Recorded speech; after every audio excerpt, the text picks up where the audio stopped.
Alhamdulillah, kita telah selesai membaca azkar malam Jumaat dan juga maulid yang dipimpin oleh Habibana Alwi Abu Futaim. Moga-moga Allah menerima segala ibadat kita dan moga-moga kita dipandang oleh Nabi SAW.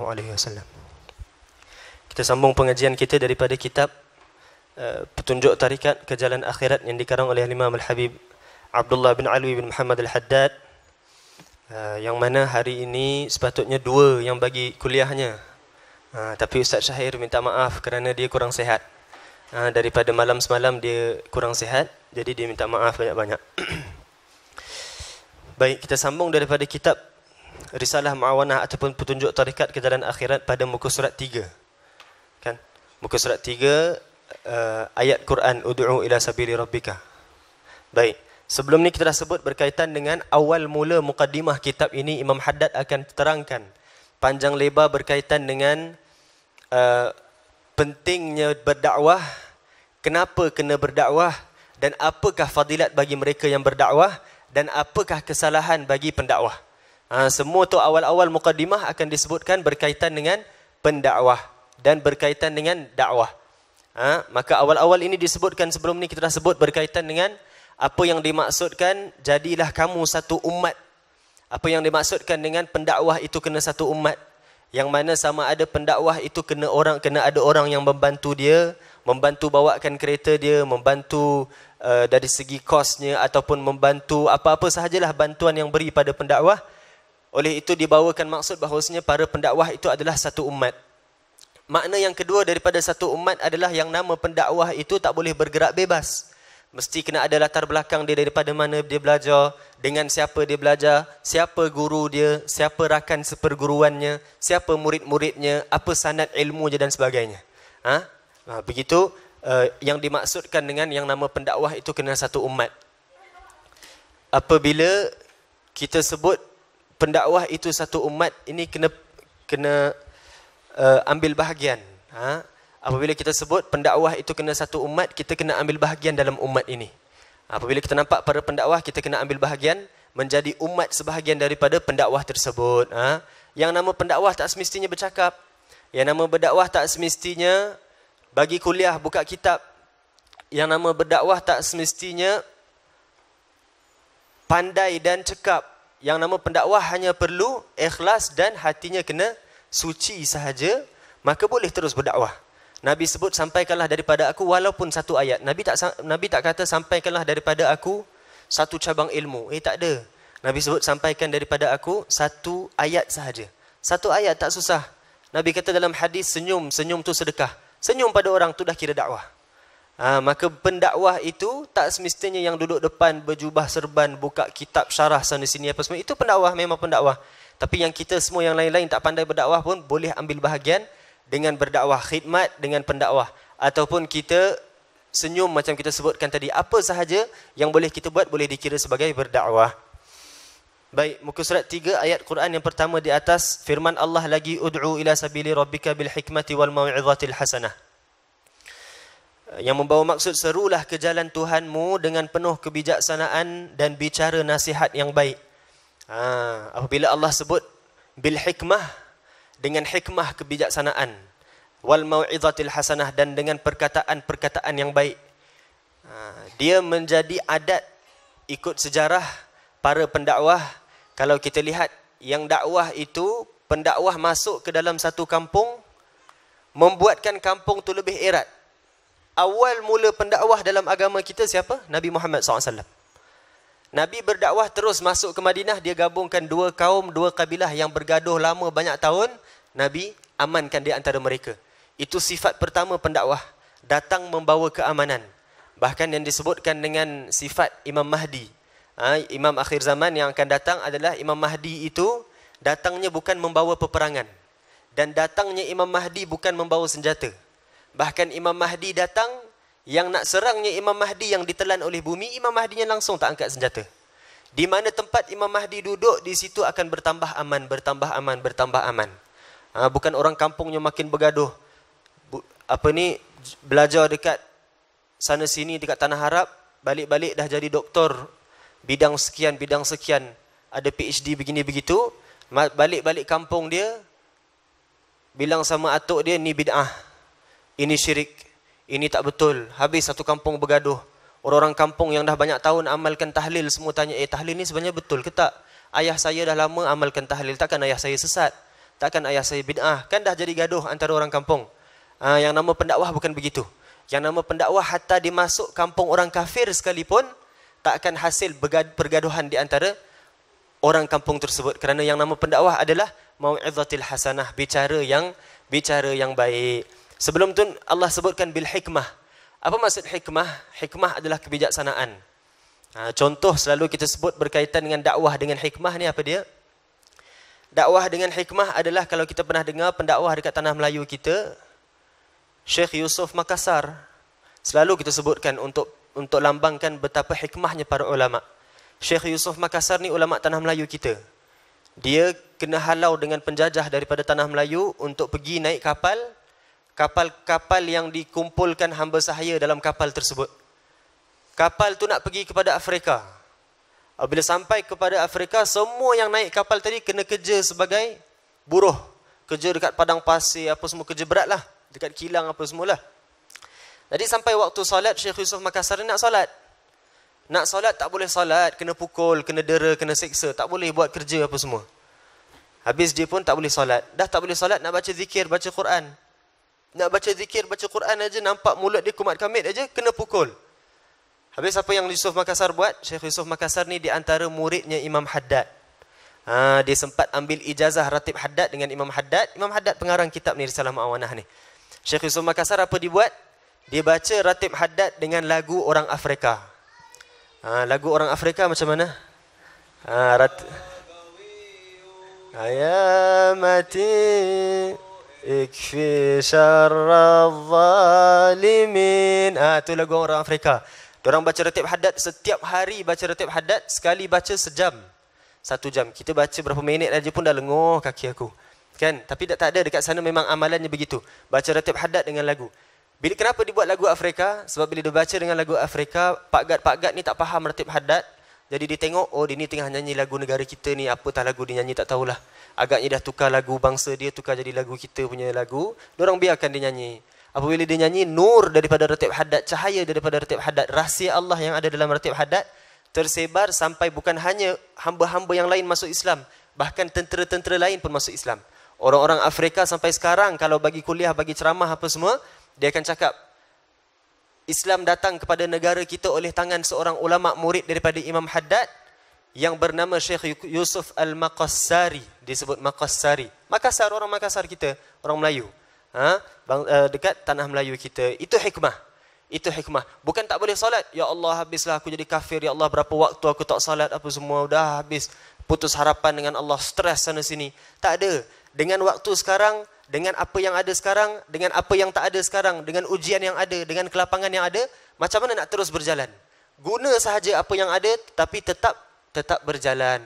Sekarang orang susah. Kadang hikmahnya tak ada. Kerja susah. Kerjanya masa suntuk. Tak boleh nak solat jemaah selalu. Tak boleh nak baca Quran. Dia jadi stres. Tak boleh nak ibadah, tak boleh nak ibadah. Nak resign tapi kerja lain tak ada. Tenang.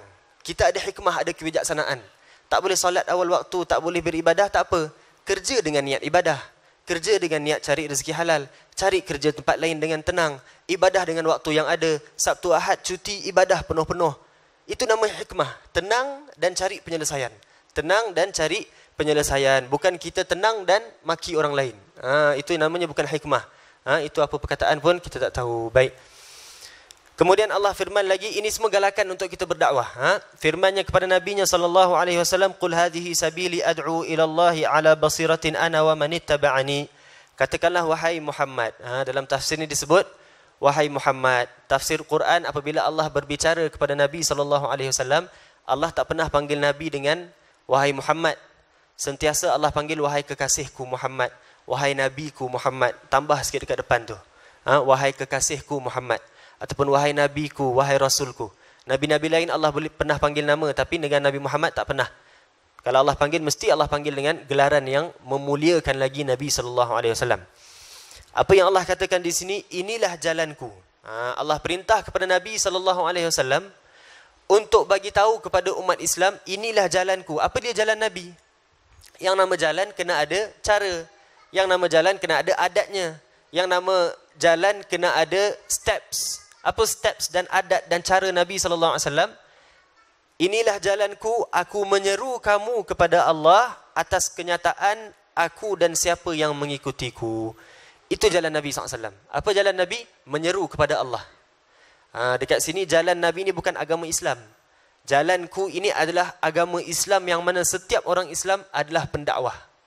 Itu nak disebutkan dalam ayat ini. Jalanku itu apa dia? Jalan mereka yang berdakwah. Berdakwah dengan apa? Dengan apa sahaja yang ada. Nabi sebut dalam hadis, sesungguhnya doa mukmin itu adalah senjata terkuat. Doa mukmin adalah senjata terkuat. Tapi orang sekarang nak dakwah tak boleh apa semua, dah tak dakwah. Doa. Orang dalam ditimpa kesusahan, tak ada duit nak bagi. Doa pun dah dikira sebagai dakwah. Perkara yang menyebar kebaikan, doa termasuk menyebar kebaikan. Doa. Walau kita tak boleh dakwah dengan cakap apa semua, doa. Ni penting ayat ni. Nabi sebut, inilah jalanku, dan hujung tu Nabi sebut, aku dan siapa yang mengikutiku. Bermakna nak ada dalam hizib Nabi SAW, nak ada dalam grupnya Nabi, nak ada dalam stationnya Nabi, nak satu department dengan Nabi, nak supaya bos kita jadi Nabi, nak supaya kita ni jadi keraninya Nabi, nak supaya kita punya senior-senior ni para sahabat Nabi, kena buat apa? Kena masuk dalam jalan Nabi. Jalan Nabi apa dia? Pendakwah. Dalam kitab Imam Haddad Nasihat Agama Wasiat Iman, Imam Haddad sebut, bahkan dalam kitab ni pun nanti ada sebut sikit. Imam Haddad sebutkan mereka yang dah sampai kepada satu tahap, nak naik lagi menuju Allah dah tak boleh. Sebab asal naik aja terjerumus maksiat. Apa jalan penyelesaiannya? Berdakwah. Berdakwah. Bukan nama pendakwah ni, tunggulah engkau sampai engkau sesuci-suci malaikat. Tunggulah engkau sampai engkau sealim-alim mufti. Tunggulah sampai engkau menjadi wali. Barulah engkau boleh berdakwah. Oh, kalau gitu payahlah. Kalau gitu Habib seorang je lah dakwah. Kan? Tak boleh. Semua daripada kita kena dakwah. Bahkan Imam Haddad sebut, kalau engkau berdosa dan nak maju pada Allah, dah belajar, dah nak maju pada Allah, dah semangat, dah suka, dah gembira nak tuju pada Allah, asal sebut cerita orang saleh engkau suka, sebut cerita orang kafir engkau rasa akulah orang-orang yang murka, ya Allah murka, sebut tentang maksiat, akulah ahli maksiat. Tapi dah begitu pun tak boleh dekat lagi dengan Allah. Asal nak dekat aja maksiat, asal nak dekat aja jatuh maksiat. Kena buat apa? Berdakwah. Seperti mana Tuan Guru Harundin sebut, jangan tunggu kaya baru nak infak. Kan? Jangan tunggu kaya baru nak sedekah. Jangan tunggu alim baru nak dakwah. Jangan tunggu mati baru nak ingat Allah. Kan?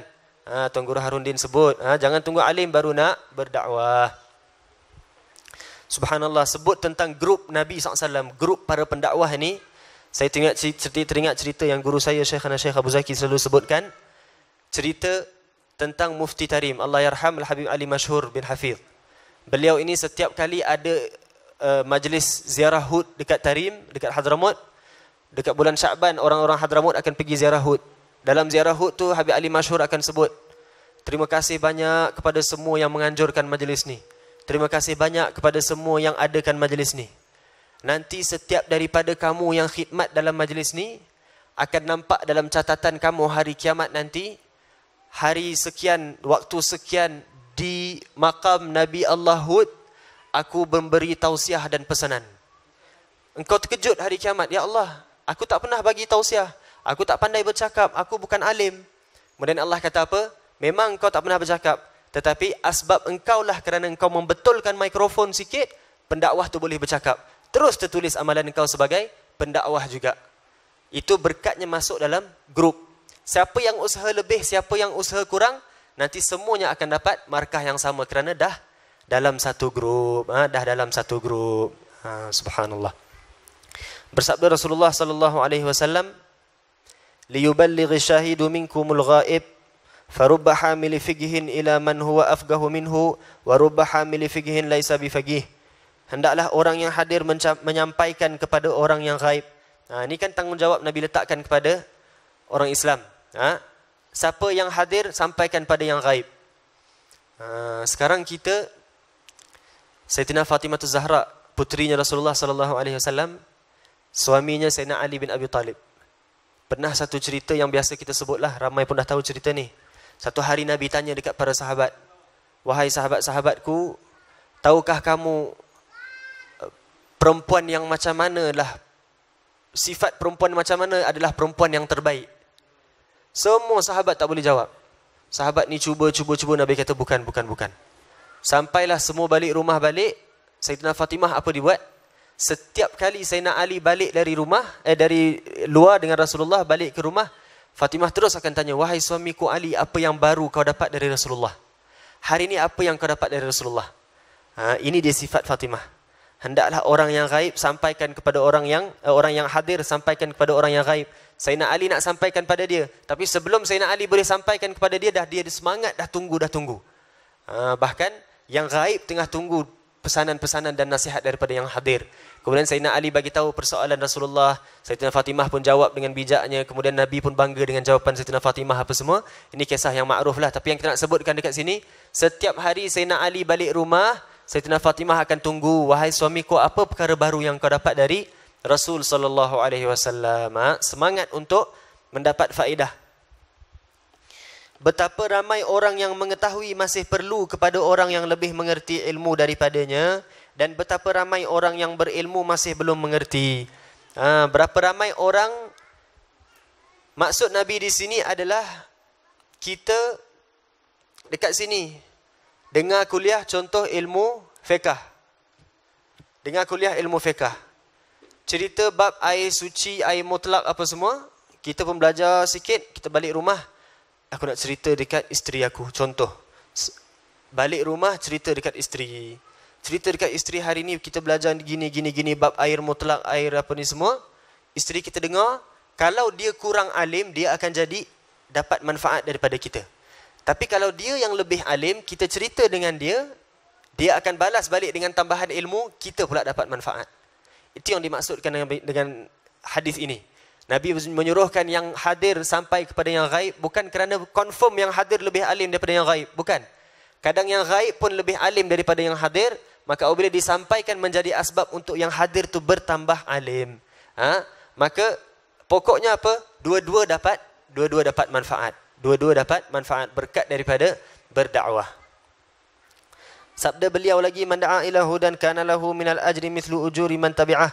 La yanqusu dhalika min ujurihim syai'a wa man da'a ila dalalatin kana 'alaihi minal ithmi mithlu athami man tabi'ah. La yanqusu dhalika min athamihim syai'a." Nabi SAW bersabda, barang siapa yang menyeru kepada suatu penyakit, suatu petunjuk, baginya pahala sama dengan pahala-pahala orang yang mengikutinya. Tiada kurang sedikit pun daripada pahala-pahala mereka itu. Dan barang siapa yang menyeru kepada kesesatan, atasnya dosa sama dengan dosa-dosa orang yang mengikutinya. Tiada kurang sedikit pun dari dosa-dosa mereka itu. Ajar orang buat baik. Ajar orang buat baik. Sebab tu para ulama, khususnya ulama-ulama daripada Hadramaut, antara pesanan untuk dia kalau dekat sana, Hadramaut sana, khususnya dekat Tarim, kalau ada bayi yang baru lahir,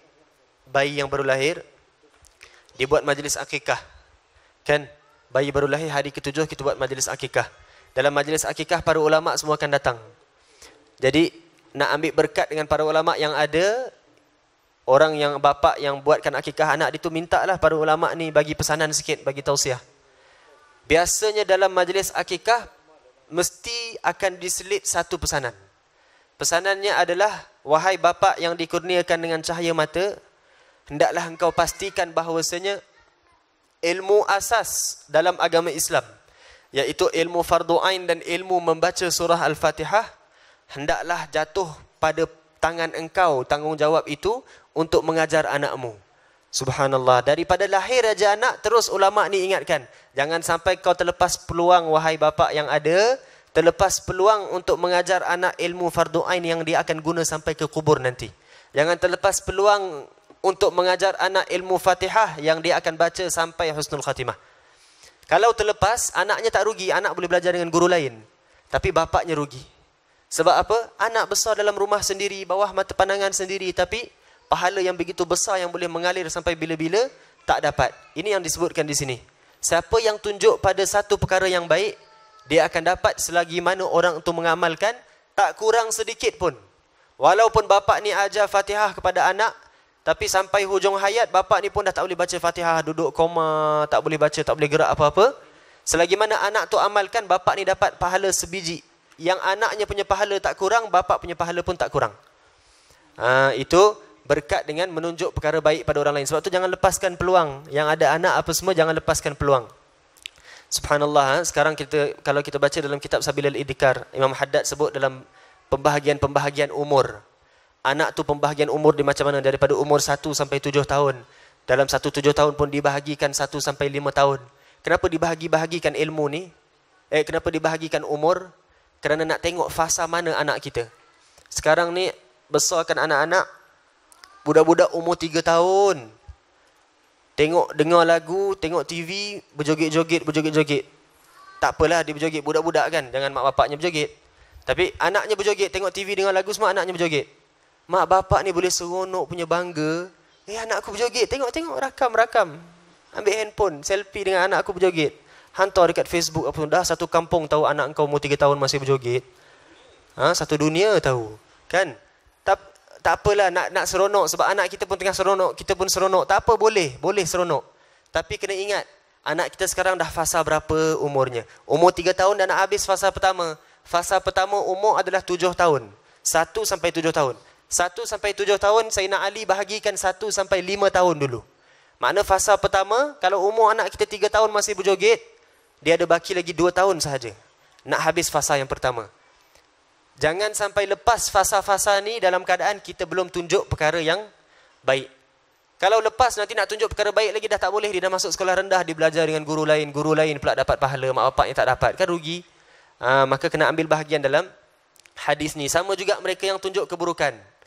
Mereka yang tunjuk akan perkara yang berdosa, selagi mana orang amalkan dosa tersebut, na'udzubillah min zalik, masih mengalir saham dosa dia. Berkaitan dengan menunjuk orang perkara yang baik, kena faham. Kadang ada ustaz-ustaz ni, dia ceramah bulan Ramadan, dia ceramah. Wahai tuan-tuan, puan-puan yang hadir, hendaklah engkau semangat dalam bulan Ramadan. Bulan Ramadan setiap malam engkau kena buat tarawih 20 rakaat, jangan tinggal. Witir engkau 11 rakaat paling kurang. Qiyamul lail engkau kena bangun. Puasa engkau tak boleh tengok TV. Dia dah nasihat orang penuh malam tu. Dia balik rumah, dia pun tersadar tarawihnya 8 rakaat. Bang, tadi ceramah sedap. Abang tak larat, tapi abang dah ada saham dekat jemaah sana. Diorang dah buat 20, abang dapat. Nabi kata tak kurang. Tak boleh. Tak kurang ni bagi apa? Tak kurang ni, kalau kita dah tunjuk kepada perkara baik, kitanya buat walau sekali, walau sedikit, yang akan digandakan berdasar dengan apa yang kita buat. Contoh, kita mengajar satu perkara baik, buat witir 11 rakaat. Kita ajar pada 10 orang. Balik rumah, kita tak buat. Kita hanya buat, dalam Ramadan kita hanya buat satu malam sahaja 11 rakaat. Kawan-kawan kita yang 10 orang tu buat setiap malam penuh 11 rakaat. Kita yang mengajar buat satu malam aja 11 rakaat. Nanti Allah akan gandakan 10 orang ni punya pahala, gandakan dengan sekali. Sebab kita buat sekali. Walau ganda sekali pun kan 10 kali 1 berapa? 10. Kan bagus. Okey jugalah, dah ganda, aku buat sekali dapat 10. Okey lah. Tapi kalau kita tak buat langsung, 10 kali dengan berapa? Kali kosong. 10 kali kosong berapa? Kosong. 10,000 sekalipun jemaah kita buat, kitanya tak buat angka kosong, kosong juga jawapannya. Nak dapatkan dalam bahagian hadis ni, adakan angka satunya. Paling tidak pun angka 1. Paling tidak pun angka 1. Sebab tu habib-habib kita, tuan-tuan guru kita ni, ulama-ulama kita, dia kalau meninggal menghadap Allah, dia punya jenazah tu punya harum, punya istimewa, orang sambut dia macam-macam, banyak-banyak rahsia soleh dia, Allah bukakan. Kenapa? Amalannya berterusan. Bukan hanya dianya banyak amalan, bahkan dalam murid-muridnya, dia paling banyak amalan. Muridnya pun banyak juga amalan. Bayangkan betapa banyak Allah gandakan. Dan hasil daripada murid itu pendakwah-pendakwah yang mengajar lagi ilmu dia. Terus berganda. Sebab tu bila mereka wafat sahaja, macam-macam rahsia Allah bukakan. Ada orang mimpi kesolehan dia, orang nampak begini, orang bau wangi, orang mudah urusan apa semua, macam-macam hal. Sebab saham mereka dah banyak. Saham pahala mereka dah tersangat banyak. Ni semangat untuk kita dakwah. Tunjuk perkara baik sekali, kita dapat bahagian. Dakwah. Tengok budak-budak susah tepi jalan. Engkau susah. Kalau engkau susah, aku bagi tahu engkau satu perkataan aja untuk engkau sebut. Boleh. Engkau sebut perkataan ni sehari 100 kali, insya-Allah urusan kau dimudahkan. Apa dia? Sebut astaghfirullah. Kan tak susah. Astaghfirullah 100 kali dah. Allah kata mereka yang beristighfar, yursilis samaa alaikum midrara wa yumdidkum bi amwalin wa banin wa yaj'al lakum jannatin. Ayat panjang Allah sebutkan berkaitan dengan mereka yang istighfar, Allah akan bagi khazanah langit dan bumi, anak-anak pinak, harta benda apa semua penuh berkat dengan istighfar. Nampak orang susah, nak ajak dia mengaji fiqh terus, nak mengajak dia mengaji tasawuf, nak ajak dia bangun qiyamul lail terus. Kita pun fiqh tak berapa mantap, qiyamul lail pun tak pernah bangun. Nak ajak macam mana kan? Jadi nak juga dakwah. Cakap, bang, abang tengah susah kan? Istighfar 100 kali sehari. Kan dah dakwah. Dah dakwah. Subhanallah, dakwah ni kita jangan yakin dengan kemampuan kita. Kita yakin dengan pembalasan Allah. Ini sahabat saya Ustaz Wan. Dia ada satu cerita dekat saya. Yang bila saya sebut berkaitan dengan pendakwah, selalu saya ungkapkan cerita dia. Berkaitan dengan Rabi'atul Adawiyah. Rabi'atul Adawiyah ni, pernah satu hari dekat rumah dia, datang pencuri. Pencuri ni datang nak curi barang dia apa semua. Kemudian Rabi'atul Adawiyah tahu kan? Bukan jiran kita tu. Ni yang lama punya cerita, waliyah tu, perempuan salihah. Rabi'atul Adawiyah ni perempuan salihah, wali. Satu hari pencuri datang rumah dia, curi barang rumah dia, kemudian nak buat perkara tak senonoh dekat dia. Perempuan seorang, tak ada suami, tak ada anak, apa semua duduk dekat rumah. Pencuri datang nak buat perkara tak elok. Rabi'atul Adawiyah kata, kau nak buat perkara tak elok dekat aku? Pencuri tu kata, ya, aku nak buat perkara tak elok. Kemudian wanita salihah ini kata pada pencuri ini, boleh, aku izinkan kau buat perkara tak elok kepada aku. Tetapi sebelum tu aku nak kau ambil wuduk, solat 2 rakaat sunat sahaja. Apabila dia ambil wuduk, solat 2 rakaat sunat, dalam di tengah solat tu Rabi'atul Adawiyah ni cakap pada Tuhan. Dia kata apa? Wahai Tuhan, ni pencuri dah masuk rumah aku, nak buat perkara tak elok pada aku. Aku dah hantar dia pada engkau dalam 2 rakaat solat. Kalau dah aku hantar dia pada engkau, dia dah menghadap pada engkau, maka yang lain semua aku serah pada engkau. Dia dah menghadap pada engkau, engkau peganglah dia, buatlah apa engkau suka dengan dia. Habis saja solat, terus orang yang solat ni termenung gitu. Rabi'atul Adawiyah kata, bang, apa cerita bang? Contohlah kan. Lelaki ni pun kata, aku dah tak minat dah untuk buat perkara yang tak elok pada engkau. Aku dah tak minat pun pada engkau. Kenapa? Kerana aku dah diberikan pengenalan terhadap Tuhan aku dalam solat tadi, sehingga aku terlebih cinta dan terlebih lazat dengan Tuhan aku berbanding dengan yang lain. Dakwahnya apa? Jangan buat perkara tak elok, engkau solat sunat 2 rakaat. Kalau kita lah, orang nak buat perkara tak elok, bang, sabar dulu bang, solat 2 rakaat dulu. Dia solat dah untung dah, kita pun ambil kaki cabut lari. Kan? Sebab apa? Tak yakin dengan pembalasan Allah. Tak, ini mereka yang betul-betul berdakwah. Dakwah walaupun 3 orang depan muka mengaji 40 tahun sekalipun 3 orang sahaja, terus berdakwah. Imam Haddad dakwah dekat anak tangga sahaja. Muridnya Al-Habib Ahmad bin Zain Al-Habsyi 40 tahun berdakwah dekat tangga. Hasilnya apa? Habib Ahmad bin Zain Al-Habsyi ni ilmu fiqahnya setara dengan Imam Syafi'i. Terus berdakwah.